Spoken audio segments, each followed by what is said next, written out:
प्रिय भक्तगण, आज हम आपको एक कथा का श्रवण करा रही हूँ जो सुनने मात्र से आपके जीवन में सुख, संपत्ति और धन की वर्षा होगी। तो चलिए कथा को प्रारंभ करते हैं। प्रिय भक्तों, एक बार माता पार्वती ने भगवान शिव से कहा, प्रभु, मैं देख रही हूँ कि कुछ स्त्रियां शादी के तुरंत बाद विधवा हो रही हैं। आखिर ऐसा क्यों हो रहा है? मुझे लगता है कि यह न्याय नहीं है। फिर भगवान शिव ने पूछा, तुम जानना क्या चाहती हो? माता पार्वती ने उत्तर दिया, प्रभु, मेरे पास 2 प्रश्न हैं जो मुझे विचलित कर रहे हैं। आप उनका उत्तर देकर मुझे संतुष्ट करने की कृपा करें। फिर भगवान शिव ने कहा, ठीक है, तुम अपने प्रश्न मुझे बताओ। मैं तुम्हें उनके उत्तर देकर तुम्हें पूरी तरह संतुष्ट करने का प्रयास करूंगा। प्रथम प्रश्न क्या है? माता पार्वती ने कहा, कौन सी स्त्री शादी होने के बाद ससुराल जाते ही विधवा हो जाती है? और मेरा दूसरा प्रश्न है, कोई भी स्त्री अपने धर्म की रक्षा कैसे कर सकती है? अगर आप यह कहानी सुन रहे हैं तो पूरा सुनिए। इस कथा को आधा अधूरा छोड़कर जाने की गलती मत करिएगा, क्योंकि इस पवित्र कथा को पूरा सुनने से मनचाहा फल की प्राप्ति होगी। इसलिए इस कथा को पूरा सुने। आप शिव भक्त हैं तो भोलेनाथ का अनादर ना करें। भगवान शिव कहते हैं, हे पार्वती, मैं तुम्हें तुम्हारे 2 प्रश्नों के उत्तर एक छोटी सी कहानी के माध्यम से दूंगा, मगर मेरी एक शर्त है। मैं तुम्हें जब तक कहानी सुनाऊं, कहानी को पूरी दिल से और अंत तक सुनना होगा, क्योंकि आधी अधूरी कहानी सुनने से आधा अधूरा ज्ञान प्राप्त होता है जो जीवन में कभी काम नहीं आता। इसलिए कहानी को शुरू करने से पहले मेरी आपसे निवेदन है कि आप हमारी कहानी में खो जाएं और इससे पहले हमारे चैनल को सब्सक्राइब कर लें और कहानी के अंत तक बने रहें। भगवान शिव कहते हैं, हे पार्वती, अब मैं तुम्हें सबसे पहले बताता हूँ कि कौन सी स्त्री शादी होने के बाद ससुराल जाते ही विधवा हो जाती है। सुनो, एक लोहार था जो पूर्व जन्म में एक फौजी था। उसके माता पिता नहीं थे, शादी नहीं हुई थी, इसलिए उसके कोई संतान नहीं थे और ना ही उसके पास कोई भाई बहन थे। वह एक फौजी था और वह जो कुछ भी कमाता था वह सब पैसा सेना में जमा करता था। फिर एक दिन एक आदमी उस सैनिक से मिलने आया। वह व्यक्ति सेना के लिए खाने पीने का सामान लेकर आया करता था। भगवान शिव कहते हैं कि पहले वह व्यक्ति उस सैनिक के साथ दोस्ती करता है। फिर जब उनके रिश्ते मजबूत हो जाते हैं तो वह व्यक्ति एक दिन सैनिक से कहता है, देखो, तुम्हारे पास जो पैसा है वह उतना रहेगा अगर तुम वह पैसा मुझे दे दो, मैं इसे व्यापार में लगा दूंगा। फिर जब भी तुम मुझसे मांगोगे मैं तुम्हें तुम्हारा ब्याज सहित पैसा वापस कर दूंगा। भगवान शिव कहते हैं कि इस तरह सैनिक ने पैसा उस व्यक्ति को दे दिया। फिर वह व्यक्ति उस पैसे को व्यापार में लगा दिया। व्यापार में सफलता मिलने लगी और व्यापार में वृद्धि होने लगी। फिर कुछ ही दिनों में लड़ाई शुरू हो गई। अब सैनिक लड़ाई के लिए एक घोड़ी पर चढ़कर जाता है, जिस घोड़ी पर वह सैनिक हमेशा भरोसा करता था। एक पल में वह घोड़ी उस सैनिक के भरोसे को तोड़ देती है और उसे मौके पर मौत के मुंह में धकेल देती है। भगवान शिव कहते हैं कि हे पार्वती, जैसे ही वो फौजी घोड़ी पर सवार होकर अपने दुश्मनों के पास पहुंचा, वहां पर एक खतरनाक हमला हुआ। दुश्मनों ने तुरंत उस फौजी पर हमला किया और उसकी जान जाने के बाद दुश्मनों ने उस घोड़ी को भी मार डाला। भगवान शिव ने पार्वती से कहा, अब वह फौजी और घोड़ी दोनों की मृत्यु हो गई है। यदि तुम अपने मालिक की नहीं हुई तो हमारा क्या होगी? इसलिए उन दुश्मनों ने उस घोड़ी को भी मार डाला। जब सेठ को पता चला कि वह फौजी मर गया तो सेठ बहुत खुश हुआ। सेठ ने मन में यह ख्याल किया कि अब उसको किसी को अपने पैसे वापस देने की चिंता नहीं करनी पड़ेगी और यह पैसा उसके व्यापार को बढ़ावा देगा। उसके पास फौजी के कोई भी रिश्तेदार ना थे जिसे वह पैसों को वापस कर सके, इसलिए वह धन को देखकर बहुत ही प्रसन्न था। अब समय धीरे धीरे बीत रहा था। कुछ ही दिनों के बाद सेठ जी के घर में एक लड़का पैदा हुआ। फिर सेठ जी की खुशियों का कोई ठिकाना नहीं था। वह बार बार भगवान को धन्यवाद देने लगे, प्रभु, आपकी अत्यंत कृपा है। मेरे पास अब खूब पैसा है, बड़े बड़े कारोबार भी हो गए हैं और पैसा लेने वाला फौजी भी मर गया। अब सेठ बहुत खुश थे और मन में विचार करने लगे कि अब मैं अपने बेटे को बहुत पढ़ाऊंगा, क्योंकि वह पढ़ लिख कर बहुत ही समझदार बनेगा। भगवान शिव ने कहा, पार्वती, जब सेठ का बच्चा थोड़ा समझदार हुआ तो उसने खूब पढ़ाया लिखवाया और उस पर खूब पैसे खर्च किया। फिर एक दिन जब सेठ का लड़का पढ़ लिख कर तैयार हो गया तो सेठ ने सोचा कि अब मेरा बेटा पढ़ लिख कर तैयार हो गया है वह बड़ा भी हो गया है और अब मेरा सब कारोबार वह संभाल सकेगा। अब हमें उसकी शादी कर देनी चाहिए। भगवान शिव कहते हैं, हे पार्वती, अब हम बताते हैं कि उस सेठ के बेटे की शादी कैसे हुई। देखो, एक दिन उस देश के राजा ने यह ऐलान किया कि मैं अपनी बेटी का विवाह उस आदमी से कर दूंगा जो मेरे राज्य में आए हुए संकट को टाल देगा। उसके राज्य में सभी लोग खुश थे। फिर एक दिन एक बड़े बलवान और विशाल काया वाला राक्षस आकर राजा के राज्य में पहुंच गया। उसने कई लोगों को मार डाला।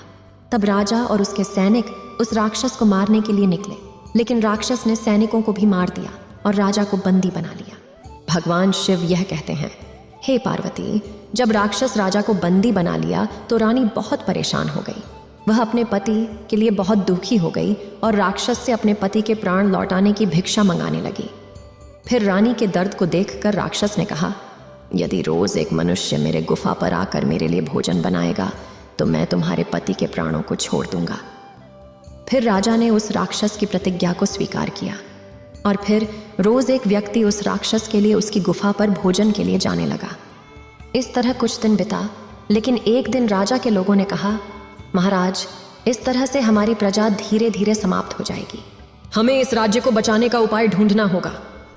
तब राजा ने पूरे नगर में घोषणा करवाई, अगर कोई इंसान उस राक्षस को मार देगा तो उससे मैं अपनी बेटी राजकुमारी से शादी करवा दूंगा और उसे राज्य का उत्तराधिकारी भी बना दिया जाएगा। भगवान शिव कहते हैं कि हे पार्वती, उसके बाद यह समाचार सभी राज्यों के राजकुमारों तक पहुंचा, लेकिन सभी राजकुमार उस राक्षस के द्वारा मारे गए। फिर उस देश के पड़ोसी राज्य में एक व्यापारी था जिसका बेटा एक लोहार श्रेणी का कार्य करता था, अर्थात वह लोहे के बर्तन बनाता था। जब यह सूचना उस व्यापारी के बेटे अर्थात लोहार को मिली कि जो भी उस राक्षस को मार कर देगा उसके साथ में राजा की बेटी की शादी होगी और उसे राज्य का उत्तराधिकारी भी बना दिया जाएगा, फिर उस सेठ के बेटे ने सोचा कि अगर मैं उसे राक्षस को मार कर दूं तो राक्षस को मरने से जनमानस की भी सुरक्षा होगी और मेरी शादी राजा की लड़की के साथ हो सकती है। भगवान शिव कहते हैं, हे पार्वती, फिर तो वो सेठ का बेटा सीधे राजा के पास गया और राजा से सब कुछ बताया। फिर वह एक रोटी लेकर राक्षस की गुफा की ओर अपने कदम बढ़ा दिया। जंगल बहुत घना था और गुफा काफी दूर थी, इसलिए वह थक गया और एक पेड़ के नीचे बैठ गया। जैसे ही उसने रोटी को खाने के लिए बाहर निकाला तो अचानक एक बूढ़ी महिला उसके सामने आई और बोली, बेटा, मुझे बहुत भूख लगी है। भगवान शिव कहते हैं, हे पार्वती, फिर तो उस बूढ़ी महिला की बात सुनकर उस युवक ने अपना खाना उस महिला को दे दिया। फिर उस बुढ़िया ने खाना खाने के बाद उस सेठ के बेटे से पूछा, तुम इस जंगल में कहाँ जा रहे हो? तब सेठ का बेटा उस बुढ़िया को अपनी पूरी कहानी सुना देता है। भगवान शिव कहते हैं, हे पार्वती, उसकी सच्ची पहचान में वह बुढ़िया एक जादूगरनी थी। उसके पति की मौत उस राक्षस के द्वारा हुई थी, इसलिए वह भी उस राक्षस से प्रतिशोध लेना चाहती थी। भगवान शिव कहते हैं, हे पार्वती, उस बुढ़िया ने उसे सेठ के बेटे को एक ताबीज दी और कहा, इसे तुम अपने बाजू पर बांध लो। इस राक्षस को तुम वैसे नहीं मार सकोगे। उस राक्षस को मारने के लिए तुम्हें एक तोते को मारना होगा, क्योंकि इसकी जिंदगी एक तोते के अंदर है और वो तोता एक दूर के जंगल में एक बड़े पेड़ पर एक पिंजड़े में बंद है और उस पिंजरे की रक्षा सांप चारों ओर से करते हैं। अगर तुम्हारे पास ये अद्भुत ताबीज हो तो वे तुम्हारा कुछ नहीं कर सकेंगे। तुम फिर उस पिंजरे को आराम से खोलकर उस तोते को पकड़ सकोगे। बाद में तुम्हें जो जी करे वो तुम करना। भगवान शिव के वचनों के अनुसार पार्वती ने कहा कि इस तरह से उस सेठ के लड़के ने उस वृद्ध महिला से ताबीज लिया और फिर उस सेठ के लड़के ने उस ताबीज को अपने हाथ में बांध लिया। फिर वो खोजते खोजते वह पेड्डी के पास पहुंच गए। जब वह पेड्डी के पास पहुंचा तो सांपों ने उस पर हमला किया, लेकिन जादुई ताबीज के कारण सारे सांप उनके सामने हार गए। फिर सेठ के लड़के ने पिंजरे को खोलकर उस तोते को बांध लिया और रास्ते में वह वृद्ध महिला फिर मिल गई और उसने सेठ के लड़के से कहा, देखो, वह राक्षस की जान है, इस तोते में है। तुम जब ही तोते की गर्दन तोड़ोगे तो राक्षस की गर्दन भी टूट जाएगी। अब तुम इस तोते को पकड़कर सीधे राक्षस के पास जाओ। अब तुम राक्षस को बंधक बना सकोगे। भगवान शिव कहते हैं कि हे पार्वती, जैसे ही वो सेठ के लड़के ने उस राक्षस की गुफा पर पहुंचकर राक्षस को चिढ़ाने लगा, राक्षस क्रोधित हो उस सेठ के लड़के की ओर दौड़ा। वैसे ही उस सेठ के लड़के ने तोते की एक टांग तोड़ दी, जिससे राक्षस की एक टांग टूट गई। अब फिर वह आगे बढ़ा तो सेठ के लड़के ने उस तोते की दूसरी टांग तोड़ दी, जिससे राक्षस की दूसरी टांग टूट गई। लेकिन वो राक्षस फिर भी आगे बढ़ा तो सेठ के लड़के ने उस तोते की गर्दन को तोड़ दिया, जिससे उस राक्षस की गर्दन टूट गई और उसकी जान निकल गई। भगवान शिव कहते हैं, हे पार्वती, इस प्रकार उस सेठ के लड़के ने उस राक्षस के कुछ अंग काट दिए। और जब राजा को यह सब पता चला तो राजा बहुत खुश हुआ और अपने वादे के मुताबिक उस राजा ने अपनी बेटी की शादी उस सेठ के लड़के के साथ करा दी और अपने राज्य का उत्तराधिकारी भी बना दिया। भगवान शिव कहते हैं, हे पार्वती, इस प्रकार उस सेठ के लड़के की शादी उस राजा की लड़की के साथ हो जाती है। अब कहानी आगे बढ़ती है। उस समय पर सेठ के लड़के की शादी वह राजा की लड़की के साथ होती है और शादी होने के तुरंत बाद ही जब विदा होकर बहुरानी घर पर आती है तो अब सेठ की खुशी का ठिकाना नहीं था। सेठ मन में सोच रहा था कि बहू घर पर आ गई है, अब मेरा व्यापार मेरे बेटे संभालेगा और अब मुझे चिंता की कोई बात नहीं है। भगवान शिव कहते हैं, हे पार्वती, वो सेठ इतना सोच ही रहा था कि तब तक उस सेठ के लड़के की अचानक तबीयत खराब हो जाती है। उसके पास में एक ही लड़का था। अब तो वह सेठ घबरा जाता है और अपने बेटे के पास दौड़ा हुआ जाता है। वैद्य आते हैं, दवा खिलाते हैं, मगर दवा असर नहीं करती। बीमारी बढ़ती जा रही है, पैसा बर्बाद हो रहा है, मगर बीमारी घटने का नाम नहीं ले रही है। फिर सुबह से लेकर के शाम तक जितना भी पैसा सेठ के पास था वो सारा पैसा सेठ ने अपने बेटे की बीमारी में लगा दिया, मगर फिर भी अपने बेटे को वो ठीक नहीं करा सका। सेठ के पास में केवल 2 आने शेष बचे थे। अंत में वैद्य ने भी कह दिया कि इसका रोग सेठ ऐसा है जिसका इलाज संसार का कोई वैद्य नहीं कर सकता है। अब ये कुछ ही समय का मेहमान है और बहुत जल्दी इसकी मौत निश्चित है। भगवान शिव कहते हैं, हे पार्वती, इस प्रकार कहकर वैद्य चले जाते हैं। तभी एक व्यक्ति सेठ के पास आता है और कहता है, सेठ, तुम एक काम करो, अपने पास के गांव में ही एक संत रहते हैं, वो 2 आने की एक पुड़िया देते हैं। उस पुड़िया को खा करके कितना भी बीमार व्यक्ति हो वो खरा हो जाता है। तुम जल्दी से जाओ, 2 आने दे करके वो पुड़िया ले आओ। भगवान शिव कहते हैं, हे पार्वती। फिर तो उस व्यक्ति की बात को सुन करके वो सेठ दौरा हुआ पड़ोस के वैद्य के पास जाता है और 2 आने दे करके वो पुड़िया ले आता है। इधर जैसे ही वो पुड़िया अपने बच्चे को खिलाता है वैसे ही सेठ का लड़का तुरंत ही मर जाता है। भगवान शिव बोलते हैं, जब सेठ के बेटे की मौत हो जाती है तो वहां उसकी पत्नी भी बहुत दुखी हो जाती है। उस समय राजा की बेटी भी, जो कि सेठ की बहू बन गई है, वह भी विधवा बन जाती है। अब सेठ घर पर बहुत रो रहे हैं, उनकी बहू भी रो रही हैं और गांव वाले भी बहुत दुखी हैं। इस दरमियान भगवान विष्णु ने एक संत का रूप धारण करके आकर सेठ से पूछते हैं, हे सेठ, आपको इतना रोना क्यों हो रहा है? सेठ कहते हैं, महाराज, जब मेरे जवान बेटे की मौत हो गई है तो उसका रोना तो बनता है, अब वह कैसे ना रोए? विष्णु पुनः पूछते हैं, लेकिन आप खुद क्यों रो रहे हैं? सेठ कहते हैं, मेरा बेटा मर गया है तो मैं कैसे ना रोऊं? विष्णु वहीं खड़े रहकर कहते हैं, पर वो दिन तो आप बहुत खुश थे। सेठ कहते हैं, किस दिन? तब विष्णु कहते हैं, जब आपने अपने कारोबार के लिए फौजी से पैसे लिए थे और फौजी मर गया था, उस दिन आप खुश थे। सेठ कहते हैं, हाँ, वह दिन। तब विष्णु कहते हैं, जब फौजी मर गया था तब आपने सोचा था कि अब आपको किसी को पैसे नहीं देना पड़ेगा और आप बहुत अमीर हो गए हैं। हमारा काम भी खूब चमक गया। उस सैनिक ने तुमसे कितने बार अपने पैसे मांगे, लेकिन तुम तब तक उसे बहाने बनाते रहे, तब तक तुमने उस सैनिक को मूर्ख बनाया। आखिरकार वो सैनिक एक दिन युद्ध में मारा गया और तुम उसी दिन का इंतजार कर रहे थे कि किस दिन ये सैनिक मरे और इसके पैसे मैं पचा सकूं। और जब वो सैनिक मर गया तो तुम्हारी खुशी का ठिकाना नहीं था। और इतना ही नहीं, हम उस दिन भी बहुत खुश थे और तुमने मिठाइयाँ बांटी थी। तो सेठ कहता है, किस दिन? तो विष्णु कहते हैं, जिस दिन तुम्हारे घर में लड़का पैदा हुआ था। फिर सेठ कहते हैं, महाराज, एक बात बताओ, जब घर में लड़का पैदा होता है तो सब खुश होते हैं, यदि मैं भी खुश हुआ तो क्या हुआ? तो विष्णु कहते हैं, उस दिन भी तुम्हारी खुशी का ठिकाना नहीं था, तुम्हारे पैर जमीन पर नहीं पड़ रहे थे। तो सेठ बोला, जिस दिन तुम अपने बेटे की शादी करने जा रहे थे। तो सेठ बोला, महाराज, जब कोई व्यक्ति अपने बेटे की शादी करता है तो हर आदमी खुश होता है, अगर मैं भी खुश हुआ तो क्या हुआ? तो विष्णु कहते हैं, एक बात बताओ, जब तुम इतनी बार खुश हुए तो थोड़ा सा दुख होने पर रो क्यों रहे हो? तो सेठ कहता है, महाराज, आप इसे थोड़ी सी बात कहते हो, मेरा जवान बेटा मर गया है और आपके लिए यह थोड़ी सी बात है, भगवान शिव कहते हैं। फिर विष्णु ने उस सेठ को उत्तर दिया, अरे सेठ, अब मेरी बात को ध्यान से सुनो। ये भाई फौजी था और अपना पैसा वापस पाने के लिए तेरे घर में तेरे बेटे की तरह बनकर आया था, जिसका पैसा तूने अपने कारोबार में लगाने के लिए उधार लिया था। जब ये पुत्र के रूप में तेरे घर में आया तो तूने उसके पढ़ाई लिखाई में खर्च किया, उसके श्रृंगार में खर्च किया, उसकी शादी में खर्च किया, और फिर जो भी तेरे पास बचा तूने उसकी बीमारी में पैसा खर्च किया। लेकिन अंत में तेरे पास सिर्फ 2 आने बचे, वो भी एक आदमी से उधार लेने के बाद। तूने फिर 2 आने की जगह पूरियां लेकर चला आया, जिसको खाकर तेरे बेटे की मौके पर मौत हो गई। अब समझ ले कि तेरे कर्मों का सांविधानिक समापन हो गया है। तेरा बेटा मरने के बाद तू उसे छोड़कर मरने वालों को प्यार से देखने लगा, भगवान शिव ने पार्वती कहा। फिर भगवान विष्णु ने पूछा, मेरे प्रिय सेठ, क्या यह सब कर्मों का परिणाम है? सेठ ने कहा, हाँ, हमारे साथ तो उस लड़के का कर्मों का लेन देन था।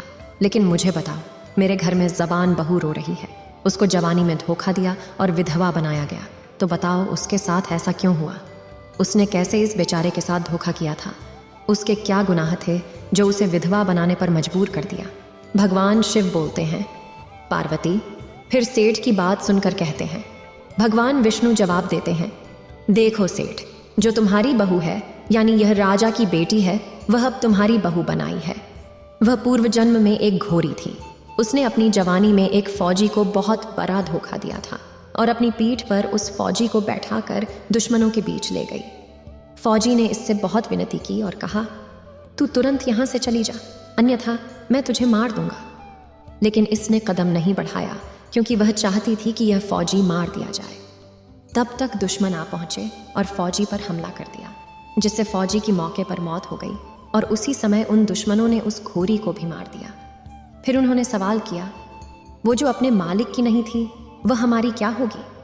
भगवान शिव कहते हैं, पार्वती, तुम्हारा पहला सवाल यह था कि क्या कोई स्त्री शादी के बाद ससुराल में जाते ही विधवा हो जाती है? इसीलिए जैसा कोई इंसान बोता है, वैसा ही उसका परिणाम निश्चित रूप से मिलता है। जब एक महिला अपने पसंदीदा साथी को पसंद करती है, चाहे वो कैसे भी हो, और फिर वह उससे धोखा देती है, उसका भरोसा ठगा जाता है और अपने धर्म का पालन नहीं करती है, तो यह निश्चित है, यदि वह बचपन में धोखा देगी तो उसे बचपन में ही धोखा मिलेगा। यदि वह जबानी में धोखा देगी तो वह भी जबानी में ही धोखा पाएगी। जैसे कि एक बार की बात है, एक राजकुमारी पूर्व जन्म में एक घोरी थी और यही सेठ के पुत्र थे। एक दिन उस घोरी ने उस सेठ के पुत्र को जबानी में धोखा दिया, जिसके कारण उस पुत्र की मौके पर मौत हो गई। कर्मों का परिणाम निश्चित होता है, इसलिए उस राजकुमारी ने अपने पूर्व जन्म में ही जवानी में विधवा हो जाने का भुगतान किया। अब भगवान शिव कहते हैं कि जो भी महिला अपने पसंदीदा को पूर्व जन्म में धोखा देती है, उसे शादी के बाद भी विधवा हो जाना ही निश्चित है। उसे कर्मों का परिणाम निश्चित रूप से मिलता है। और जो महिला चाहे वो किसी भी रूप में हो, अपने जीवन संगी के साथ विश्वास भंग नहीं करती, धोखा नहीं देती, वह सदैव सुखमय जीवन जीती है। भगवान शिव ने पार्वती से कहा, अब तुम्हारा दूसरा प्रश्न यह है कि महिला अपने धर्म की रक्षा कैसे कर सकती है।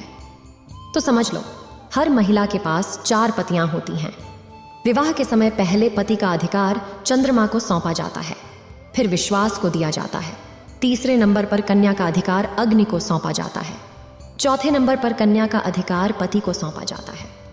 यदि कोई भी महिला चंद्रमा, विश्वास, गंधर्व और अग्नि को साक्षी मानकर अपने पति की पूर्ण निष्ठा से सेवा करती है, तो उसका धर्म कोई नष्ट नहीं कर सकता। इसलिए हर महिला को अपने पति की सेवा करनी चाहिए। इस वीडियो को बोलते समय कोई त्रुटि हो तो मैं क्षमा चाहती हूँ। उम्मीद है आप सभी को ये वीडियो अच्छी लगी होगी। अगर आप शिव के सच्चे भक्त हैं तो चैनल को सब्सक्राइब और वीडियो को लाइक करके कमेंट में हर हर महादेव लिख दीजिए।